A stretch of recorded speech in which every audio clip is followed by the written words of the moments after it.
It doesn't always happen with a loud argument or a dramatic moment. Sometimes, the most significant changes in how people treat you begin in silence. A call that never comes. A visit that keeps getting postponed. A glance that doesn't hold as long as it used to. You try to explain it away. People are busy, life moves fast. But something inside you whispers that there's more to it. You begin to wonder, did I do something? Did I say something?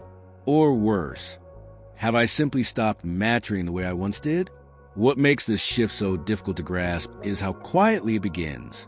Not with a single choice, but with the accumulation of subtle habits, small decisions, and unconscious behaviors that begin to reshape the way others experience you. And often, we don't notice the transformation until we're standing in a room full of people we love and feel strangely alone. We're not talking about intentional withdrawal or choosing solitude for peace. No, this is something different. It's the slow fading of presence, the slow dimming of that light others used to gravitate toward. It's not about being unliked or unwanted. It's about being overlooked, not because you become less, but because something in your energy, your tone, your habits began to tell others you've stepped back, and so they followed your lead. The problem is, most people won't say anything. They won't pull you aside and say, "Hey, you seem more distant lately," or "I miss the way you used to light up the room." They'll just adjust. They'll shorten conversations. They'll stop asking certain questions. They'll assume you prefer not to be involved.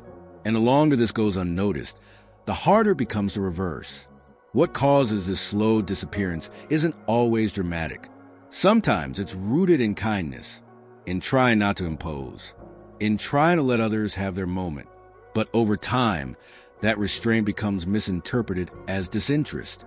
You stop offering your perspective, and people stop asking for it. You stop initiating connection, and people assume you no longer need it. And the result is that you begin to feel separate from the very world you helped build. This is not about blaming yourself or pointing fingers. It's about becoming aware. Because presence is not about volume. It's not about being the loudest in the room or dominating the space. It's about the way you hold yourself. The way your energy says, "I'm still here. I still have something to offer. I still care." But when your posture slumps, your voice softens too much, or your contributions fade into silence, the world responds in kind. Not out of malice, but because most people are already overwhelmed, already distracted, already unsure of how to connect. They won't fight for your presence if you seem like you've surrendered it. That's why reclaiming it must begin with you. The first step is noticing the patterns. Do you find yourself avoiding eye contact? Do you hesitate to share your opinion? Thinking it won't matter? Have you stopped asking questions, initiating plans, or offering your perspective? These aren't small things. These are signals. And the people around you pick up on them, whether they realize it or not. You don't need to change who you are. You just need to stop apologizing for existing. You need to stop assuming that quietness equals grace.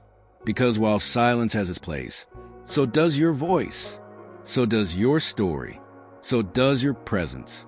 There's a kind of reverence that comes when someone older walks into a room with quiet confidence. Not the kind that demands attention, but the kind that commands it through dignity, through warmth, through a subtle but unmistakable sense of self-respect. That energy draws people in. It makes them want to listen. It makes them feel safe. You still carry that energy, but you have to choose it every day, in the way you stand, in the way you speak, in the way you engage. Even small shifts, meeting someone's eyes longer, asking deeper questions, showing curiosity, can reopen doors that began to close without anyone realizing it. Because no matter how old you are, your presence is still your power. Your presence reminds people who you are, what you've lived, and why you matter. Don't let outdated beliefs convince you that your time has passed. Don't let a quiet room convince you to stay silent. Step forward. Reclaim your space, not with force, but with intention. You haven't disappeared. You've just been waiting for the moment to return. Let this be it. As people grow older, they often develop routines that provide structure and comfort. These rituals, whether it's eating the same breakfast every morning or sitting in the same chair at dinner, bring a certain kind of stability in a world that feels increasingly unpredictable. And there's nothing inherently wrong with that. In fact, rituals can be deeply grounding. They anchor us. They give rhythm to our days. But the danger lies not in the routines themselves, but in what those routines start to replace. Without realizing it, many begin to substitute routine for engagement. They stop trying new things. They decline invitations without thought. They avoid situations that require effort, not because they're incapable, but because the idea of discomfort has become something to fear. And slowly, almost imperceptibly, this leads to a shrinking of life, of possibilities, of relationships. You may still speak to the same people, walk the same route, watch the same shows, but repetition without renewal becomes a slow erosion. What once gave peace can eventually create isolation, not because the world has changed, but because your interaction with it has narrowed. And this narrowing, while subtle, sends a powerful message to those around you. It tells your children, don't bother suggesting new things. It tells your friends, I'm no longer interested in evolving. It tells your community, you don't need to include me. And they adjust accordingly. They stop offering new ideas. They stop sharing their excitement. They stop inviting you into unfamiliar but meaningful experiences. Again, this isn't done out of resentment or disrespect. It's simply a reaction to the signals you send when your life becomes more about preservation than participation. But here's the part no one tells you. People don't need you to be adventurous or spontaneous. They don't expect you to start traveling the world or picking up extreme sports. What they need is something far simpler, but far more powerful. They need to feel that you are still emotionally present, still mentally open, still willing to say, I don't know how this works, but I'm curious. Because curiosity is not bound by age. It's a mindset. It's a decision. And when you show even a small willingness to remain engaged, to ask questions, to try something new, to learn something unfamiliar, it changes the entire dynamic of how others relate to you. You become not just a figure from the past, but a participant in the present. And this is especially important with younger generations. Grandchildren, nieces, nephews. These are people growing up in a world you might not fully understand. Their music is different. Their language is evolving. Their views might challenge your beliefs. But when you remain open, when you listen, when you ask questions, when you choose understanding over judgment, they don't just feel heard, they feel valued. And when people feel valued, they draw closer. Unfortunately, many people unintentionally send the opposite message. They become quick to dismiss, quick to compare, quick to conclude that things were better back then. And even if it's said with a smile or a nostalgic sigh, the impact is the same. It tells younger people, your world doesn't matter as much as mine did. That's how bridges are burned, not by flames, but by indifference. And that indifference often masquerades as wisdom, when really it's fear. The fear of being left behind, the fear of becoming irrelevant, the fear of being exposed as someone who doesn't understand the world anymore. But the irony is, nothing makes you more relevant than being willing to learn. Nothing makes you more admirable than saying, I never thought of it that way. Tell me more. That kind of humility, born not of weakness but of strength, is what creates lasting bonds across generations. It makes people want to include you, to involve you, to seek your perspective. Not because you demand it, but because you've earned it through grace. So the next time someone talks about a new idea, a new tool, or a new way of thinking, pause. Before dismissing it, before assuming it's nonsense, before saying, that's not how we used to do it. Ask, explore, invite them to explain. Even if you don't agree, the act of listening will speak volumes. It will tell them, you matter to me. It will tell them, I still see value in things I don't fully understand.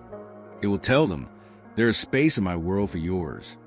And that kind of message, especially in today's fast-moving, fragmented world, is powerful. It's rare. It's unforgettable. Because presence is not about being loud. And wisdom is not about being right. The real markers of relevance in older age are openness, curiosity, and kindness. When those are present, everything else, whether it's technology, culture, or generational shifts, becomes secondary. You're not expected to know it all, but you are invited to stay awake. to stay connected, to stay willing. And if you can do that, you don't just avoid isolation, you become a magnet, a source of grounding in a world that desperately needs more of it. There's something deeply human about wanting to be heard. As we age, that desire doesn't disappear. In fact, for many, it becomes even stronger. After decades of living, struggling, succeeding, failing, and learning the hard way, you gather not just memories, but insight. Insight that feels earned, insight that feels like it should be passed on. And that's valid. That wisdom deserves space. But there's a fine line between sharing what you know and unintentionally turning every conversation into a monologue.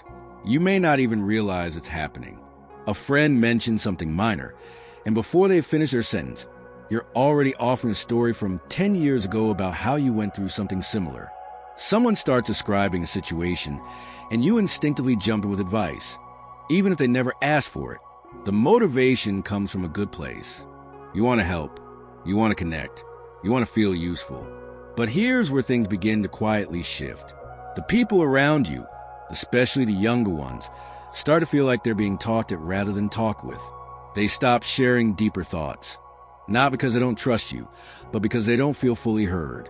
When every exchange begins to feel like a lesson or a correction, they start holding back, not out of rebellion, but out of quiet exhaustion. And over time, you may notice that they become more reserved, that they laugh politely but don't really engage. That conversations remain on the surface. What's really happening isn't rejection, it's self-preservation.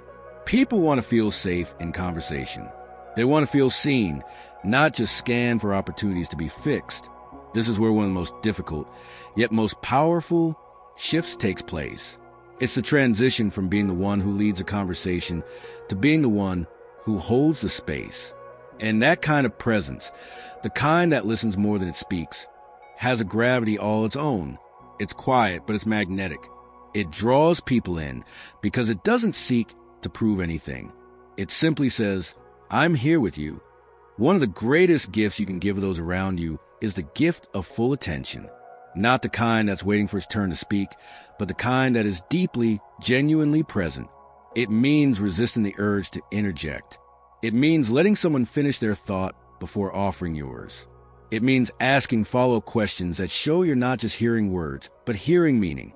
It means pausing long enough to ensure they feel safe expressing themselves without fear of being corrected or overshadowed. This doesn't mean your voice doesn't matter. It doesn't mean you have to sit silently or pretend you have nothing to say. Quite the opposite. What it means is that when you do speak, when your words come after true listening, they carry more weight. They land more gently. They're received not as interruptions, but as contributions. There's a kind of wisdom that doesn't need to prove itself. It doesn't need applause. It doesn't need validation. It knows its value. And because it knows its value, it has the strength to step back and let others step forward. That kind of wisdom is rare and unforgettable. If you ever felt like your conversations don't go as deep as they used to, or that people don't seem as interested in opening up to you anymore, don't rush to judgment. Instead, gently ask yourself, am I creating space or filling it too quickly? Sometimes the silence in conversation isn't a void to be filled. It's an invitation to listen, especially in family dynamics. This principle is crucial. Children, grandchildren, even adult peers, they want to feel like their voice matters too. And the more you empower their voice, the more they'll trust yours. The more you listen, the more they'll ask for your thoughts. The more you hold back unnecessary advice, the more they'll come to you when they truly need it. And that's the paradox. The less you try to be the center of every conversation, the more central your presence becomes. You're no longer the teacher who always has an answer. You become the elder whose words are sought after because they're rare, thoughtful, and rooted in deep awareness. So the next time you find yourself in a conversation, especially with someone younger, try this. Say less. Ask more. Be fully present. And when you do speak, let your words come from a place of curiosity rather than control. Let your stories be invitations, not interruptions. Let your presence be a mirror that reflects safety, not superiority. Because the truth is, what people remember most about you isn't always what you said. It's how you made them feel in your presence. And when your presence says, I see you, I hear you, I value you, the connection becomes deeper than any advice ever could. There comes a moment, often quiet, often unremarkable on the surface, when you realize you've been living in the margins of your own story, not because anyone pushed you there, but because you slowly stopped raising your hand. You stopped taking the longer route in conversations. You stopped challenging your own routines. And perhaps without knowing it, you began to shrink your world to fit what felt safe, predictable, comfortable, but in doing so, you may have also made it small. There's no shame in that. Life moves fast, and it doesn't always leave room to pause and reflect. But now that you've arrived here, now that you're noticing the distance, the quiet, the subtle way your presence has been treated more like background than center, you have a choice to make. And that choice is not about becoming someone new. It's about returning to yourself. Because the truth is, you've always mattered. Not because of what you've done, not because of what you know, but because of who you are. That part of you. The part that once lit up rooms, that asked questions, that challenged assumptions, that laughed too loudly and loved too deeply. It hasn't disappeared. It may have grown quieter. It may have retreated behind layers of habit or doubt, but it's still there, waiting. This return doesn't have to be dramatic. It doesn't require grand gestures or declarations. It begins in the smallest of places, in how you carry yourself, in how you listen, in how you speak to the people you care about. It begins in your willingness to believe that your presence is still needed, still felt, still deeply impactful, even if no one says aloud. And perhaps that's the hardest part. Learning to affirm yourself when others don't. Choosing to show up fully, even when it's not demanded of you. Choosing to reconnect, even if others have grown used to your absence.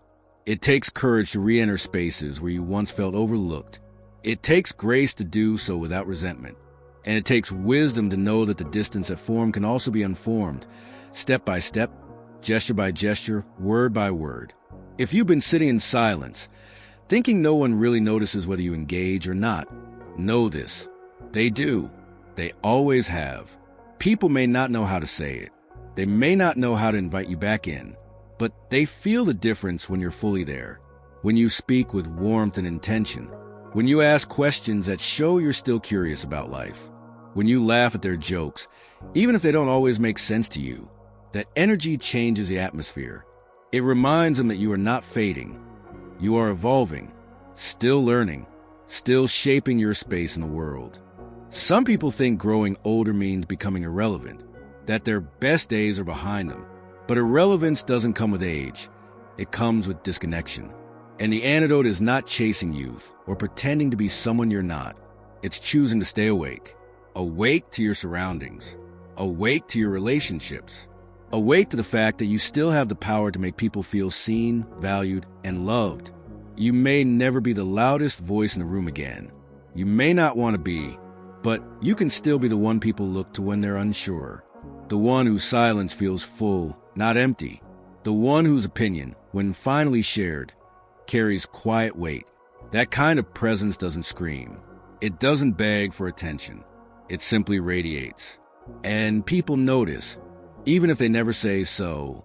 So if something in your heart has been stirring while reading this, if you felt a nudge, a whisper, a quiet invitation to re-engage, don't ignore it. This isn't about fixing everything at once. It's about beginning, about choosing today to speak a little more intentionally, to listen a little more deeply, to ask a question you haven't asked in a while, to offer a compliment, to share a memory, to be, once again, someone who brings warmth into the room, not by what you do, but by who you are. Because in the end, legacy isn't built through perfection. It's built through presence. The kind of presence that sees others, that uplifts them, that reminds them of what matters. And you, no matter how long it's been, no matter what you've lost or forgotten, are still capable of that. You're not past your prime. You're not fading. You're simply standing at a new threshold, one where you get to decide how you show up in this next chapter. And if you choose to do so with heart, with honesty, and with humility, then I promise you this. People will feel it. They will respond. And slowly, perhaps without even realizing it, they will begin to lean in again. Not because you demanded their attention, but because you reclaimed your own.